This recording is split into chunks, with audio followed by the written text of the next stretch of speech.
بسم الله الرحمن الرحيم نحمده ونصلي على رسوله الكريم أما بعد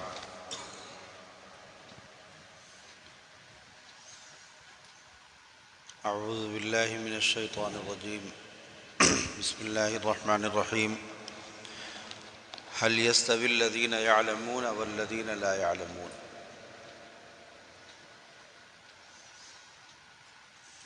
إنما يتذكر أولو الألباب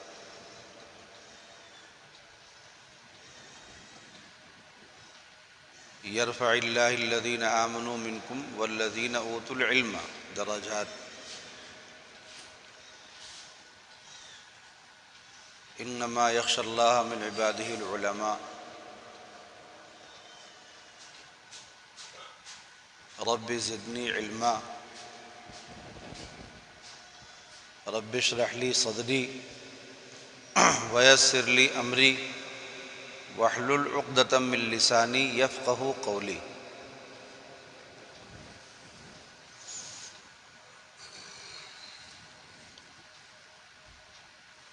وقال رسول الله صلى الله عليه وسلم اللهم إني أسألك علما نافعا وقال اللهم إني أعوذ بك من علم لا ينفع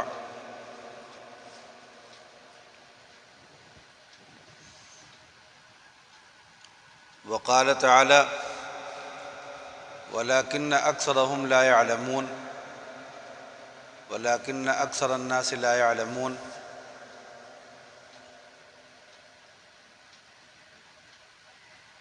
یہ سب آیتیں اور ان کے علاوہ بہت سی آیتیں ہیں اور قرآن پاک کی آیتیں اور حدیثیں بہت سی حدیثیں ہیں۔ ان سب حدیثوں سے یہ معلوم ہوتا ہے کہ علم شریعت کی نظروں میں ایک بہت اہم چیز ہے۔ اس لیے کہ سوال ہے نا کہ کیا بتاؤ جاننے والے اور نہ جاننے والے برابر ہیں؟ فَاسْأَلُوا أَهْلَ الذِّكْرِ إِن كُنتُمْ لَا تَعْلَمُونَ، اگر تمہیں علم نہیں ہے تو اس کو جاننے والوں سے معلوم کر لو۔ تو اس کا مطلب یہ ہے کہ علم حاصل کر لو۔ بکثرت قرآن پاک میں اللہ تعالیٰ نے ان لوگوں کو جاہل قرار دیا ہے جو لوگ اللہ کو نہیں مانتے۔ وَلَكِنَّ أَكْثَرَهُمْ لَا يَعْلَمُونَ، زیادہ تر لوگ نہیں جانتے۔ اس وجہ سے یہ غلطی تم سے ہوئی کہ تم نہیں جانتے تھے۔ تو نہ جاننا یہ ایک عیب ہے اور جاننا ایک کمال ہے، ہنر ہے۔ جاننا مصدر ہے، صفت ہے انسان کی جاننا۔ اس جاننے کا تعلق کس چیز سے ہے؟ جس چیز کو جانتے ہیں اس کو کیا کہتے ہیں؟ معلومات، معلوم۔ اور جو جانتا ہے اس کو کیا کہتے ہیں؟ عالم۔ اور اس کام کو کیا کہیں گے؟ اس کا جو حاصل مصدر ہے وہ علم ہے۔ تو اب اگر تم سے کوئی پوچھے کہ علم کیا ہے تو کیا کہو گے؟ کہو گے کہ لغت کے اعتبار سے تو علم جاننا ہے۔ کس معلومات کیا ہے؟ دنیا کی ہے یا آخرت کی ہے؟ زمین کی ہے کہ آسمان کی ہے؟ اپنی ذات سے متعلق ہے یا ذات کے باہر کی ہے؟ نا، جس کو کہتے ہیں انفس کی ہے کہ آفاق کی ہے؟ انفس یعنی اپنی ذات اور آفاق یعنی سارا عالم۔ تو کسی بھی چیز کو اگر کوئی آدمی جانتا ہے تو وہ اس کے پاس ایک ہنر ہے، ایک صحت ہے، ایک قوت ہے۔ اور نہیں جانتا ہے تو اس کے پاس ایک کمزوری ہے، ایک عیب ہے۔ اللہ تعالیٰ عالم ہے، علیم ہے، علام ہے۔ تو اللہ اپنی مخلوق میں ہر مخلوق کو کس طرح جانتا ہے؟ اس مخلوق کی ماہیت بھی، کیسے وہ مخلوق بنی، کس مادے سے بنی، کس شکل پہ بنی، تو اللہ اپنی ہر مخلوق کی ماہیت کو بھی جانتا ہے، حقیقت کو اور ماہیت کو، اور اس کے جتنے مراحل ہیں ان مراحل کو بھی، اور پھر اس کے بعد اس کے اختتام کو بھی، اس کی انتہا کو بھی۔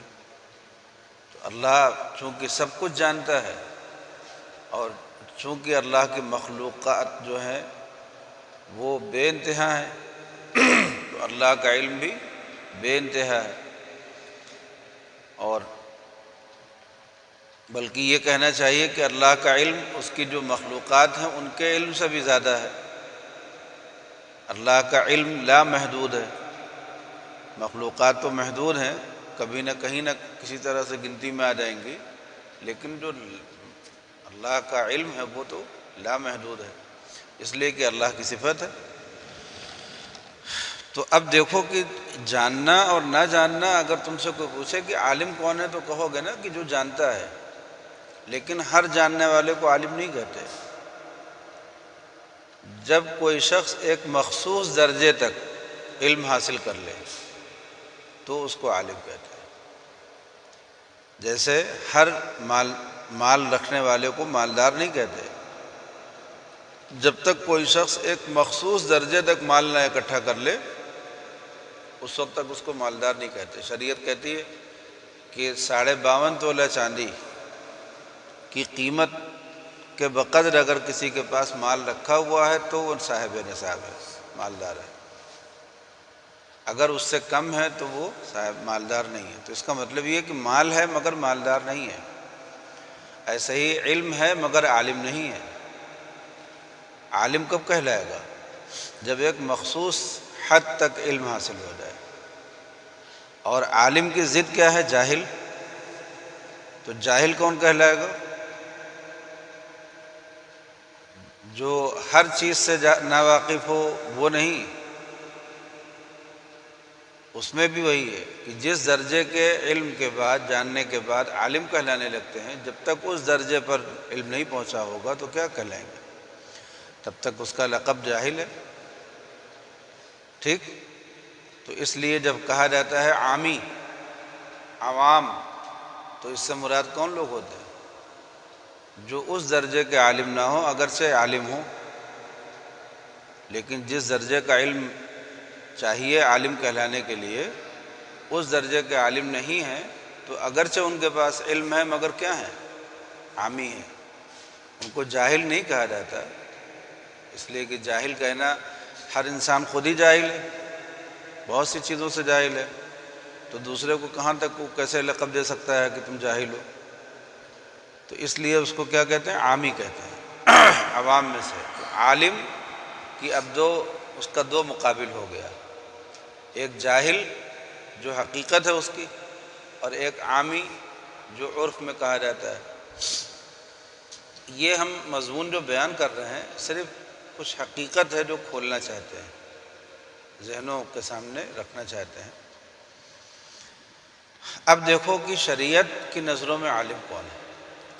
یہ غور کرنے والا سبق ہے کہ علم جو ہے ایک صفت ہے، اور جس شخص میں پائی جائے، جس معلومات کے ساتھ بھی ہو جائے، وہ عالم ہو جانا چاہیے۔ مگر جب کوئی سائنس پڑھانے والا پروفیسر ہو اور اس کا استاذ ہو تو اس کی نظروں میں عالم کون ہوگا؟ اس کی نظروں میں غیر سائنس علم نہیں ہے، اس کی نظروں میں سائنس علم ہے۔ ایسے ہی ہر شعبے کا جو ماہر ہوتا ہے، ہر شعبے سے وابستہ جو شخص ہوتا ہے، اس کی نظر اپنے شعبے میں جاننے والوں پر ہوتی ہے۔ جیسے وکیل صاحب ہیں، انہوں نے وکالت پاس کر لی، اب ان کی نظروں میں ایک انجینئر کیا ہے؟ وکالت سے جاہل ہے۔ تو جب اس وکیل کے پاس کوئی شخص آئے گا اور آ کر کے یہ کہے گا کہ میرا یہ مقدمہ ہے اور یہ معاملہ ہے، اور وکیل صاحب نے کہا کہ تم کو یہ ہم بتا رہے ہیں جیسے جیسے ویسے کرنا ہے تمہیں، تو اگر انجینئر صاحب نے کہا کہ میرے پاس تو علم ہے تو میں آپ کے پیچھے پیچھے کیوں چلوں، تو وکیل کیا کہے گا؟ وکیل کہے گا کہ تم جاہل ہو، اس لیے کہ جس کام کو کرانے کے لیے آئے ہو اس کا علم نہیں رکھتے ہو۔ یہ بات کہے گا کہ نہیں؟ وہ یہ کہے گا کہ تم جاہل ہو۔ ایسے ہی انجینئر صاحب بیٹھے مکان کا نقشہ بنا رہے ہیں، وکیل صاحب آئے میرے مکان کا نقشہ بنا دو، تو انجینئر صاحب نے کہا کہ ٹھیک ہے میں ایسے ایسے بنا دیتا ہوں، یہ کر دیتا ہوں۔ وکیل صاحب نے اس میں اپنی رائے لگانی شروع کی، الٹی سیدھی۔ تو جب یہ کہیں گے کہ بھائی آپ اس کو نہیں جانتے تو آپ چپ رہیے، جیسے جیسے ہم کہہ رہے ہیں ویسے کیجیے۔ تو وکیل صاحب کیا کہیں؟ میں پڑھا لکھا ہوں، میں عالم ہوں۔ تو انجینئر کہے گا کہ آپ عالم اپنے شعبے میں ہیں، میرے شعبے میں جاہل ہیں آپ، یہ فن میں جانتا ہوں، یہ ہے نا۔ تو اس وقت بھی دنیا کا مسلمہ اصول ہے اور ہمیشہ سے رہا ہے کہ ہر فن کے جو لوگ ہیں وہ اپنے فن کے نہ جاننے والوں کو اپنے مقابلے میں جاہل سمجھتے ہیں، اور یہ حقیقت بھی ہے، ٹھیک۔ تو اس روشنی میں اگر تم دیکھو گے تو جو لوگ شریعت کا علم رکھتے ہیں، جنہوں نے قرآن کو اس کے مصدر کے ساتھ یاد کیا ہے، قرآن کو، قرآن پاک کو اس کے یعنی اس کے ادب کے ساتھ پڑھا ہے۔ ادب میں 8 علوم ہیں، نحو ہے، صرف ہے، اشتقاق ہے، لغت ہے، معانی ہے، بیان ہے، بدیع ہے، اور کیا ہے، ایسے ہی ایک آدھ کوئی اور ہے۔ تو یہ جو 8 علوم ہیں جو علوم آداب کہلاتے ہیں، ان علوم آداب کے ساتھ اگر کسی نے قرآن پاک کو پڑھا ہے تو وہ قرآن پاک کے الفاظ کی جو مراد ہے وہ سمجھ سکتا ہے نا۔ اس کے بعد پھر اس نے حدیث بھی پڑھی ہے، اس کا مطلب یہ ہے کہ اس نے اس کی تشریح بھی پڑھ لی آیات کی، حدیث کی روشنی میں، پھر اس نے فقہ بھی پڑھی ہے، تو اس کا مطلب یہ ہے کہ اس سے جو ان آیتوں سے جو استنباطات ہوئے ہیں اس کا بھی اس کو علم حاصل ہوا ہے۔ پھر اس نے منطق و فلسفہ بھی پڑھ لیا ہے تاکہ اس پر جو عقلی اعتراضات ہوتے ہیں ان کا جواب بھی دینے کی اس کے اندر صلاحیت ہو گئی ہے۔ غرض یہ کہ اس نے سارے علوم پڑھ لیے۔ تو یہ سارے علوم پڑھ کر کے اگر کوئی شخص قرآن پاک کا عالم ہوا ہے، قرآن پاک کو جانتا ہے، اور ایک شخص ایسا ہے جس نے ان سارے علوم سے جس کو کوئی نسبت ہی نہیں ہے، جیسے مودودی صاحب تھے، عربی نہیں جانتے تھے لیکن تفسیر لکھنے بیٹھ گئے تھے، تو اس کا مطلب یہ کہ وہ قرآن پاک کے علوم سے واقف نہیں تھے۔ تو اگر کوئی شخص علوم سے واقف نہ ہو، قرآن پاک سے وابستہ جو علوم ہیں ان سے واقف نہ ہو اور قرآن پاک میں کلام کرے، تو جو لوگ اس کے علوم سے واقف ہیں وہ کیا کہیں گے؟ یہی کہیں گے کہ آپ اس فن میں جاہل ہیں، تو جو ہم بتائیں اس کی اتباع کیجیے۔ تو اگر علماء عوام سے، عامی سے یہ کہیں کہ جس علم کے بارے میں آپ گفتگو کرنا چاہتے ہیں اس علم کے بارے میں آپ جاہل ہیں اور ہم عالم ہیں، تو یہ کہنا غلط ہے؟ یہ بالکل صحیح ہے، حقیقت ہے کہ علوم شریعت کو اگر کسی نے اس کے تمام اجزاء کے ساتھ حاصل کیا ہو، اس کی تمام تفصیلات کے ساتھ پڑھا ہو، تو وہ اس باب کا عالم ہے، اس مسئلے کا، اس فن کا، اور باقی لوگ اس کے مقابلے میں جاہل ہیں۔ تو اب دیکھو عالم اور جاہل کا ایک فرق یہ بھی ہے کہ ایک فن والا دوسرے فن کو جاہل سمجھتا ہے، لیکن ان سب سے الگ قرآن پاک میں جس کو جاہل کہا گیا ہے وہ الگ جاہل ہے۔ قرآن پاک میں جس کو جاہل کہا گیا وہ الگ جاہل ہے، اور قرآن پاک میں جس کو عالم کہا گیا وہ الگ عالم ہے۔ یہ جو درس نظامی سے پڑھ کر کے یا درس عالیہ سے پڑھ کر کے جو لوگ سند لے لیتے ہیں، یہ وہ بحث تو کر سکتے ہیں عام لوگوں سے کہ بھائی آپ وکالت جانتے ہیں اس میں آپ عالم ہیں مگر اس میں جاہل ہیں، آپ فلاں چیز جانتے ہیں اس کو آپ جانتے ہیں مگر اس میں آپ جاہل ہیں، یہ تو بحث ہو سکتی ہے۔ لیکن جو انبیاء جو دعوت لے کر کے آتے تھے، جو پیغام لے کر کے آتے تھے، وہ کسی کو درس نظامی پڑھانے کا پیغام لے کر کے نہیں آتے تھے، کسی کو ندوے سے فارغ نہیں کرانا چاہتے تھے وہ کہ ندوے سے فارغ ہو جاؤ۔ وہ کیا چاہتے تھے؟ انبیاء تعلیم لے کر کے آتے تھے کہ اللہ کے بندے ہو تو اللہ کے بندے بن کر کے رہو، ٹھیک؟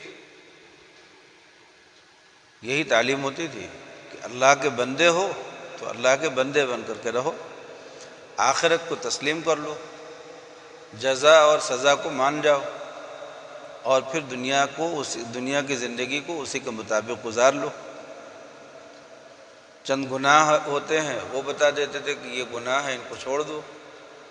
چند نیک اعمال ہوتے تھے ان کو بتا دیتے تھے کہ یہ نیک اعمال کیا کرو۔ لیکن انبیاء جو ہوتے تھے وہ لوگوں کو مخلوق کی غلامی سے، اور نفس بھی انسان کا ایک مخلوق ہی ہے اور ہر انسان اپنے نفس کا غلام ہوتا ہے، تو حقیقت یہ ہے کہ انبیاء جو ہوتے ہیں وہ انسانوں کو اور جنوں کو نفس کی غلامی سے، شیطان کی غلامی سے اور دوسرے انسانوں کی غلامی سے نکال کر کے اللہ کی غلامی میں ڈالنے کے لیے آتے ہیں، ٹھیک ہے؟ اب اگر کوئی شخص اس نے کتاب بالکل نہیں پڑھی ہے لیکن وہ نفس کی غلامی، شیطان کی غلامی اور انسانوں کی غلامی، دوسرے انسانوں کی غلامی چھوڑ کر کے اللہ کی غلامی میں آ جائے تو اللہ کی نظروں میں وہ عالم ہے، ٹھیک؟ اور اگر کوئی نہ آئے تو اللہ کی نظروں میں جاہل ہے۔ تو یہ جو علم اور جہل ہے قرآن پاک کا، یہ الگ ہے بالکل۔ اسی لیے صحابہ کرام رضوان اللہ علیہم اجمعین جو ان میں زیادہ تر تو امی تھے، اس لیے کہ اللہ نے کیا فرمایا کہ لقد بعث اللہ، لقد کیا قرآن پاک کی آیت ہے کہ اللہ نے امیین میں بھیجا اپنے پیغمبر کو، چوتھے پارے میں ہے نا؟ نہیں، بعث اللہ منہم کیا ہے؟ فی الامیین رسولا منہم، ہے نا یہ الفاظ سر؟ لقد من اللہ علی المؤمنین اذ بعث فیہم رسولا من انفسہم، تو اللہ نے مومنین کے اوپر احسان کیا کہ ان کے درمیان سے ایک پیغمبر مبعوث فرما دیا جو کیا کرتا ہے؟ جو یعلمہم الکتاب والحکمہ،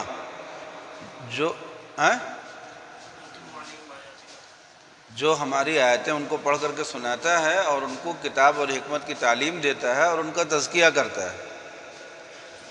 تو پیغمبر نے جن جن لوگوں کا تزکیہ کر دیا اور جن جن لوگوں کو کتاب و سنت کی تعلیم دے دی، وہ سب کے سب لوگ کیا ہو گئے؟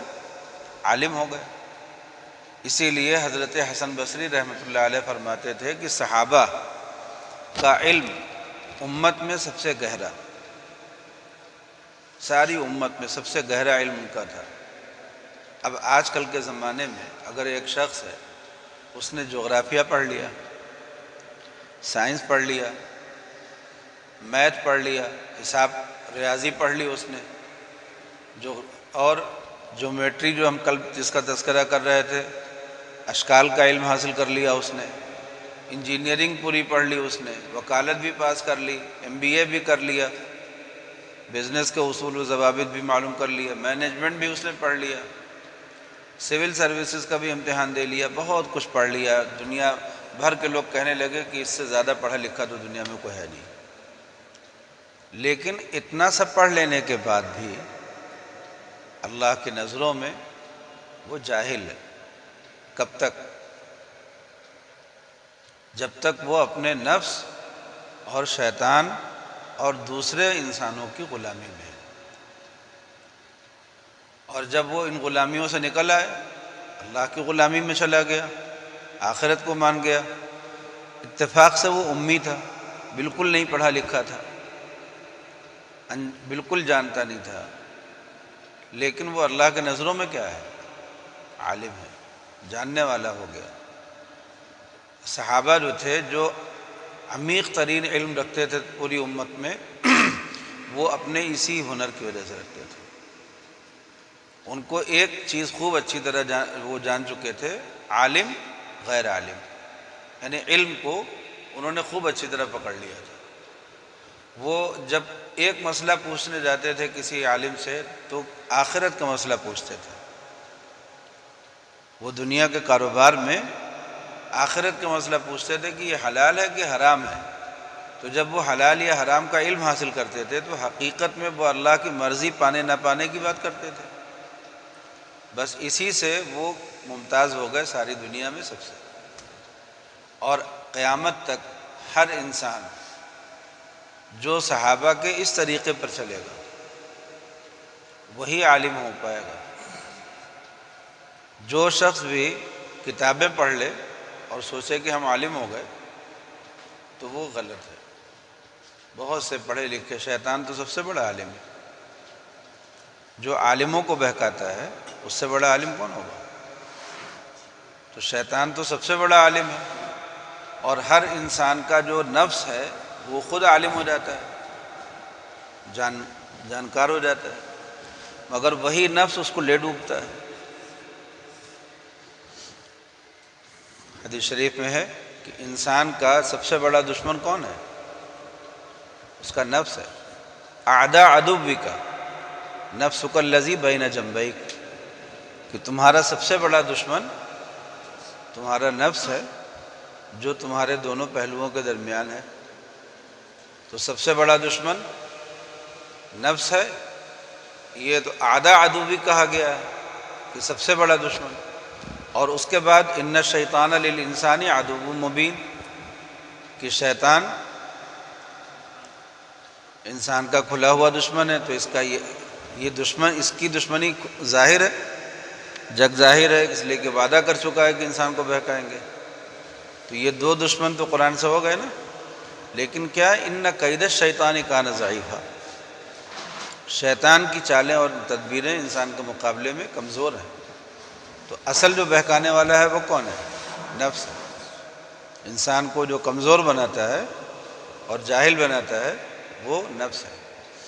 تو ہم بات تو اپنی دوسری نکالی ہم تو صرف یہ سمجھانا چاہتے تھے کہ علم کیا ہے اور جہل کیا ہے۔ اگر تم علم کی حقیقت کو سمجھ جاؤ گے تو پھر کبھی بھی کسی کے علم سے، جو دکھاوے کا علم ہوتا ہے، اس سے مروب نہیں ہوگے۔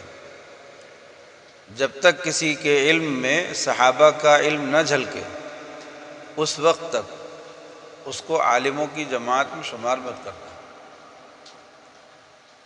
جب کسی کے علم میں صحابہ کے علم کی جھلک آئے تب سمجھو کہ اب یہ عالم ہے، اور جب تک اس کے علم میں صحابہ کے علم کی جھلک نہ آئے اس وقت تک اس کو کبھی بھی عالم سمجھنے کی غلطی مت کرنا، اس لیے کہ اللہ کی نظروں میں وہ عالم نہیں ہے۔ ابو الجہل جو تھا وہ اپنے وقت میں ابو الحکم تھا، سارا عرب جو ہے اس سے آ کر کے مشورہ کرتا تھا، اس سے علم حاصل کرتا تھا، لیکن جب اس نے اللہ کا انکار کیا تو کیا ہو گیا؟ ابو الجہل ہو گیا۔ جب وہ وہی علم اسلام کے خلاف تدبیروں اور سازشوں میں استعمال ہونے لگا تو ہو گیا۔ ایسے ہی دیکھو کسی ملک کا بہت بڑا سائنٹسٹ ہو، سائنسداں ہو، اور وہ اپنے علم کو استعمال کرے اس حکومت کے خلاف بغاوت کے طور پر، تو حکومت کی نظروں میں اس کے علم کی کوئی اہمیت ہے؟ بلکہ اس کا جرم عام لوگوں کے جرم سے بڑھ گیا۔ حکومت اس کو چوراہے پہ پھانسی پہ لٹکائے گی۔ معمولی سی غلطی پا گئی ہے، بغاوت کا ایک بہت چھوٹا سا حصہ مل گیا حکومت کو، حکومت کہے گی کہ اب یہ ہمیں زیادہ نقصان پہنچا سکتا ہے، اس لیے اس کو پھانسی پہ لٹکا دے گی۔ تو یہ جو بغاوت ہوتی ہے حکومت کے ساتھ، تو حکومت سخت ہو جاتی ہے۔ تو جو لوگ اس دنیا میں اللہ سے بغاوت کرتے ہیں، اللہ کا قانون ان کے بارے میں کتنا سخت ہو جائے گا۔ اس لیے جو ماننے والے ہیں اللہ کو، ان کے پاس علم کم بھی ہو تو بھی صرف ایمان بچا کر کے لے جائیں گے تو بھی جنت میں داخل ہوں گے۔ ایمان بھی علم ہی ہے۔ اگر کوئی شخص یہ سمجھتا ہو کہ ایمان علم سے الگ چیز ہے تو غلط ہے۔ ایمان بھی علم ہے، اس لیے کہ علم کس کو کہتے ہیں؟ یقین کو. اور ایمان کس کو کہتے ہیں؟ یقین کو. اب آخرت ایک حقیقت ہے، ہم نے مان لیا تو ہم مومن ہیں، نہیں مانا تو کافر ہے، یہی تو ہے. تو یقین کرنا، آخرت پر یقین کرنا، اسی کا نام علم بھی ہے، اسی کا نام ایمان بھی ہے. تو اس لیے یہ سمجھ لینا کہ جب بھی کسی شخص کو تمہیں دیکھنا ہو کہ یہ عالم ہے کہ نہیں ہے، تو اس کی کتابیں مت دیکھنا کہ کتنی کتابیں اس نے پڑھی ہیں. کیا دیکھو گے؟ کہ اس کے پاس جو علم ہے اس علم کی سند اور نسبت صحابہ کرام کے علم سے ہے یا نہیں ہے. اگر صحابہ کرام کے علم سے نسبت ہے تو وہ عالم ہے، نہیں ہے تو نہیں ہے. دیکھو امام ابو حنیفہ رحمۃ اللہ علیہ اتنے بڑے عالم ہیں کہ انہوں نے جو قوانین مرتب کروا دیے تو ساری دنیا اس پر عمل کر رہی ہے. فقہ حنفی پر 1200 سال تک مسلمانوں نے حکمرانی کی ہے. تو اگر دنیا والوں کی نظروں سے دیکھا جائے تو وہ بہت بڑے مقنن ہیں، قانون ساز ہیں. لیکن امام ابو حنیفہ رحمۃ اللہ علیہ فرماتے تھے کہ اگر کسی صحابی کا قول بھی مجھے مل جاتا ہے تو میں اپنے قیاس کے مقابلے میں ان صحابی کے قول پر عمل کرنے کو ترجیح دیتا ہوں. اس کا کیا مطلب ہوا؟ صحابی یہ نہیں کہہ رہے ہیں کہ اس مسئلے میں کہ میں نے رسول اللہ صلی اللہ علیہ وسلم سے ایسا سنا. صحابی یہ کہہ رہے ہیں کہ میری نظروں میں اس مسئلے میں حکم یہ ہے.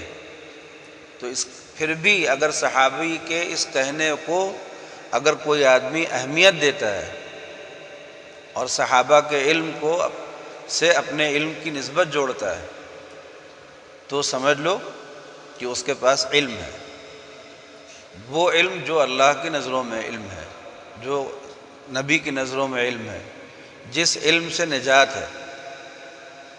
اور اگر کسی شخص کے پاس کتابیں بہت ہوں لیکن وہ صحابہ کے علم سے اپنی نسبت نہیں جوڑتا تو سمجھ لو کہ وہ گمراہ ہے. ائمہ اربعہ کا کمال یہ ہے کہ وہ صحابہ سے جڑتے تھے، اور تمام ائمہ مجتہدین کے اجتہاد میں اسی وقت تک اعتبار ہے جب تک ان کی نسبت صحابہ سے ہے. ہر تفسیر اسی وقت تک معتبر ہے جب تک صحابہ سے جڑی ہے، اور ہر فقہ اسی وقت تک معتبر ہے جب تک صحابہ کے ساتھ وابستہ ہے. اگر کوئی شخص صحابہ کا انکار کر دے تو تم سمجھ لو کہ اس نے سارے دین کا انکار کر دیا. ٹھیک ہے؟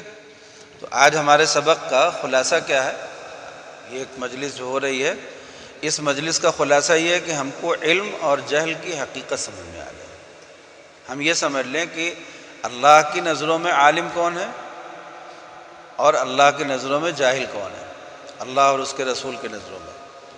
یہ سمجھ لیں کہ دنیا کے اعتبار سے آدمی عالم کب ہوتا ہے اور آخرت کے اعتبار سے آدمی عالم کب ہوتا ہے. اگر یہ فرق سمجھ میں آ جائے گا تو پھر ہم کو سارا راستہ کھلا ہوا دکھائی دے گا، یہاں سے نبی کریم صلی اللہ علیہ وسلم تک اور ہمارے بعد کی جو نسلیں ہیں ان سب کے لیے. اگر ہم نے یہ نہیں سمجھا تو ہم بھٹکتے رہ جائیں گے. ٹھیک؟ تو آج کا سبق ہے علم اور جہل پر. یہ ایک عنوان ہے، ذہن میں اپنے رکھو. اور اب اس عنوان پر اسی روشنی میں ایک مضمون مرتب کرنے کی کوشش کرو تاکہ تم یہ دیکھ سکو کہ کیا علم اور جہل پر اگر تمہیں کسی سے گفتگو کرنی پڑے تو تم اس کو سمجھا پاؤ گے اپنی بات کہ نہیں سمجھا پاؤ گے.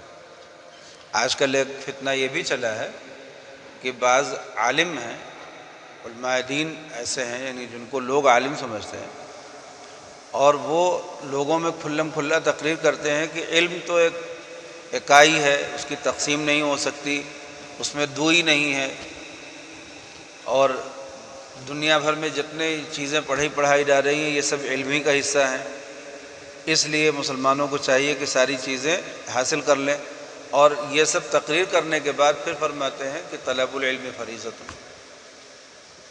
مطلب اس کو دین کا جو علم تھا اس کو منطبق کر دیا دنیا. تو ان کی نظروں میں جو پروفیسر لوگ ہیں یہ عالم ہیں، چاہے ایمان ہو یا نہ ہو، ان کی نظروں میں یہ پروفیسر لوگ کیا ہیں؟ عالم ہیں. اگر وہ علم ہے تو اس کا جاننے والا عالم نہیں ہوا.